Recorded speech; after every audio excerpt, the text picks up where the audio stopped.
کرتے رہیں، سرکار نے اس سے منع فرمایا۔ 1994 نمبر حدیث پاک ہے،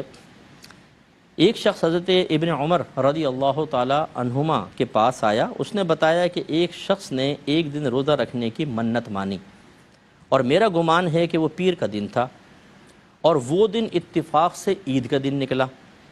تو حضرت ابن عمر رضی اللہ تعالی عنہ نے فرمایا کہ اللہ تعالیٰ نے نظر پوری کرنے کا حکم دیا ہے اور نبی کریم صلی اللہ علیہ وسلم نے اس دن روزہ رکھنے سے منع فرمایا۔ تو آپ دیکھیں اس کا نتیجہ کیا ہے، فقہ حنفی کی روشنی میں ان دو دنوں میں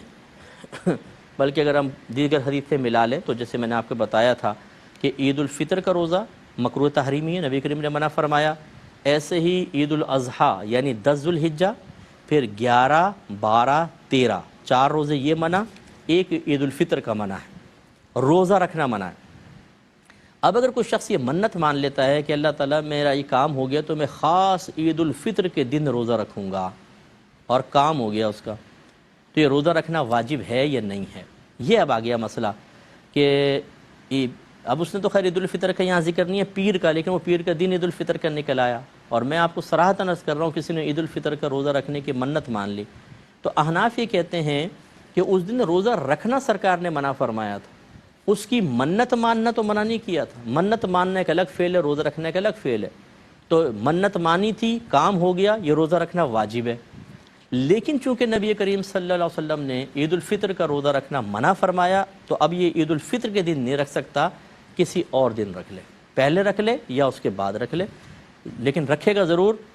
عید الفطر کے دن روزہ نہیں رکھے گا۔ امام شافعی رحمۃ اللہ علیہ کہتے ہیں یہ منت ہی غلط ہے، اس لیے کہ جس دن روزہ رکھنا منع ہے اس دن کی منت کیسے؟ ہم کہتے ہیں روزہ الگ فعل ہے، منت الگ فعل ہے، منت ماننا ٹھیک ہے، روزہ رکھنا منع ہے وہ کسی اور دن رکھ لے گا، تو اللہ تعالیٰ سے کیا ہوا وعدہ بھی روزے کا پورا ہو جائے گا۔ یہ خلاصہ کلام۔ تو اب یہ کہتے ہیں ایک شخص نے پوچھا کہ جی ایک شخص نے ایک دن روزہ رکھنے کی منت مانی اور میرا گمان ہے کہ اس نے پیر کا سوچا تھا اور وہ عید کا دن نکل آیا، اب کیا کریں؟ تو عبداللہ ابن عمر رضی اللہ تعالی عنہما نے حل تو نہیں بتایا لیکن بات سمجھا دی پوری کہ اللہ تعالیٰ نے نظر پوری کرنے کا حکم دیا ہے تو بھئی نظر پوری کرو،